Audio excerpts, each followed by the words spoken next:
ಇನ್ನು ಮಡಿಕೇರಿ ಬೆಟ್ಟದಲ್ಲಿ ಅಕ್ರಮ ಲೇಔಟ್ ನಿರ್ಮಾಣ ಆರೋಪಕ್ಕೆ ಸಂಬಂಧಪಟ್ಟಂತೆ ಬೆಟ್ಟ ಬಗೆದು ಅರಣ್ಯ ನಾಶ ಮಾಡಿ ಲೇಔಟ್ಗೆ ಸಿದ್ಧತೆ ನಡೆಸ್ತಾ ಇದ್ದಾರೆ ಅನ್ನುವಂಥದ್ರ ಬಗ್ಗೆ ಸಿಕ್ಕಿರುವಂತಹ ಮಾಹಿತಿ ನೋಡಿ. ನಗರಸಭೆ ಅನುಮತಿ ಪಡೆಯದೆ ಲೇಔಟ್ ನಿರ್ಮಾಣ ಮಾಡ್ತಾ ಇದ್ದಾರೆ ಅನ್ನುವಂಥದ್ರ ಬಗ್ಗೆ ಆರೋಪ ಕೇಳಿ ಬರ್ತಾ ಇದೆ. ನಗರಸಭೆಯ ಅನುಮತಿಯನ್ನೇ ಪಡ್ಕೊಂಡಿಲ್ಲ, ಅದರ ಲೇಔಟ್ ನಿರ್ಮಾಣಕ್ಕೆ ಮುಂದಾಗಿದೆ. ಇದು ಬೆಂಗಳೂರು ಮೂಲದ ಪ್ರಭಾವಿಗಳಿಂದ ಕೆಲಸ ನಡೀತಾ ಇದೆ.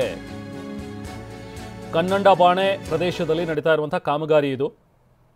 ಲೇಔಟ್ ನಿರ್ಮಾಣಕ್ಕೆ ನೂರಾರು ಮರಗಳನ್ನು ಕಡಿದು ನಾಶಗೊಳಿಸಿದ್ದಾರೆ ಅನ್ನುವಂಥದ್ರ ಬಗ್ಗೆ ಅಲ್ಲಿನ ಸ್ಥಳೀಯರು ಕೂಡ ಆಕ್ರೋಶ ವ್ಯಕ್ತಪಡಿಸ್ತಾ ಇದ್ದಾರೆ. ನೋಡಿ, ಮಡಿಕೇರಿ ಸೋಮವಾರಪೇಟೆ ರಾಜ್ಯ ಹೆದ್ದಾರಿ ಕುಸಿಯುವ ಆತಂಕ ಬೇರೆ ಶುರುವಾಗ್ಬಿಟ್ಟಿದೆ ಇದರಿಂದಾಗಿ. ಇಲ್ಲ, ನಮಗೀಗ ಕಳೆದ ಬೇಸಿಗೆಯಲ್ಲಿ ಈ ರೀತಿ ವರ್ಕ್ ಮಾಡ್ತಿದ್ರು ಅಂತ ಹೇಳೋದು ನಮಗೆ ಬಂದಾಗ ನಾವು ಅಲ್ಲಿ ಸ್ಪಾಟಿಗೆ ಹೋಗಿ ನೋಡಿದು. ಸ್ಪಾಟ್ಗೆ ಹೋಗಿ ಅಲ್ಲಿ ಏನು ವರ್ಕ್ ಮಾಡ್ತಿದ್ದಾರೆ, ಯಾರೋ ಮೈಸೂರು ಕಾಂಟ್ರಾಕ್ಟರ್ ಅಂತೆ. ಅವ್ರಿಗೆ ಕೇಳಿದಾಗ ಡಾಕ್ಯುಮೆಂಟ್ ಕೊಡಿ, ನೀವು ಕೆಲಸ ಸ್ಟಾಪ್ ಮಾಡಿ ಅಂತ ಹೇಳೋದು. ಕೆಲಸ ಸ್ಟಾಪ್ ಮಾಡಿಸೋದು. ಡಾಕ್ಯುಮೆಂಟ್ ಅವರು ಇನ್ನೂ ಪ್ರೊಡ್ಯೂಸ್ ಮಾಡಿಲ್ಲ. ಮತ್ತು ನಾನು ಇಲ್ಲಿ ಆಫೀಸ್ನಲ್ಲೆಲ್ಲೂ ವಿಚಾರಿಸಿದಾಗ ಯಾವುದೇ ಪರ್ಮಿಷನ್ ನಮ್ಮಿಂದ ತಗೊಂಡಿಲ್ಲ. ಅದು ಅನಧಿಕೃತವಾಗಿ ನಡೀತಿಂದ ಈಗ ಕೆಲಸ ಸ್ಟಾಪ್ ಮಾಡಿಸಿದ್ದೀವಿ ಮುನ್ನೆಚ್ಚರಿಕೆ.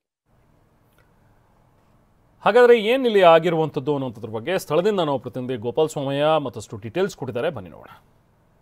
2018-19 ಬಳಿಕ ಬಹಳಷ್ಟು ಪ್ರಮಾಣದಲ್ಲಿ ಈ ಅರಣ್ಯವನ್ನು ನಾಶ ಮಾಡುವಂಥದ್ದು, ಈ ಬೆಟ್ಟ ಪ್ರದೇಶಗಳನ್ನು ಬಗೆದು ರೆಸಾರ್ಟ್, ವಿಲ್ಲಾ, ಲೇಔಟ್ಗಳಂತಹ ಕಾಮಗಾರಿಗಳನ್ನು ಮಾಡುವಂಥದ್ದನ್ನು ನಾವು ಬಹಳಷ್ಟು ನೋಡ್ತಾ ಇದ್ದೇವೆ.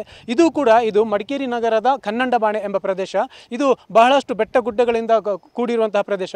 ಇಲ್ಲಿ ಒಂದು 10 ಲೋಡ್ ಜಲ್ಲಿ ಕಲ್ಲುಗಳು, ಸ್ಯಾಂಡ್ ಅದರ ರಾಶಿಯನ್ನು ನಾವಿಲ್ಲಿ ನೋಡಬಹುದು. ಅದರ ಜೊತೆಗೆ ಪಕ್ಕದಲ್ಲಿ 10 ಮರಗಳ ಕಡಿತಲೆಗಳನ್ನು ಕೂಡ ನೋಡಬಹುದು. ಇದು ಮಡಿಕೇರಿ ಸೋಮವಾರಪೇಟೆ ರಾಜ್ಯ ಹೆದ್ದಾರಿಯ ಬದಿಯಲ್ಲಿ ಕಾಣ್ತಾ ಇರುವಂತಹ ಬೃಹತ್ ಒಂದು ಬೆಟ್ಟ ಪ್ರದೇಶ. ಈ ಬೆಟ್ಟ ಪ್ರದೇಶದ ಅಂಚಿನಲ್ಲಿ ಈ ತರಹ ಒಂದು ಅಭಿವೃದ್ಧಿ ಕಾರ್ಯವನ್ನು ಮಾಡ್ತಾ ಇದ್ದಾರೆ. ಇದು ಏನು ಅಭಿವೃದ್ಧಿ ಕಾರ್ಯ ಅನ್ನೋದನ್ನು ನೋಡೋದು ಆದರೆ, ಇದು ಬೆಂಗಳೂರು ಮೂಲದ ಪ್ರಭಾವಿ ವ್ಯಕ್ತಿಯೊಬ್ಬರ ಸಂಬಂಧಿಕರು ಇಲ್ಲಿ ಬಂದು ಈ ಜಾಗ ಖರೀದಿ ಮಾಡಿ ಇಲ್ಲಿ ಲೇಔಟ್ ಮಾಡಲಿಕ್ಕೆ ಹೊರಟಿದ್ದಾರಂತೆ.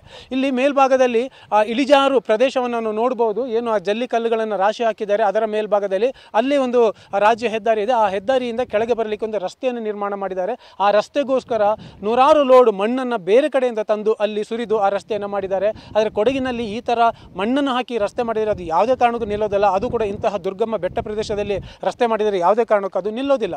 ಈ ಥರ ಇಲ್ಲಿ ಬಹಳಷ್ಟು ಅಭಿವೃದ್ಧಿಗೋಸ್ಕರ ಅಥವಾ ಲೇಔಟ್ಗೋಸ್ಕರ ಈ ಥರ ಇಲ್ಲಿ ಮಾಡಿರೋದನ್ನು ನಾವು ನೋಡ್ಬೋದು.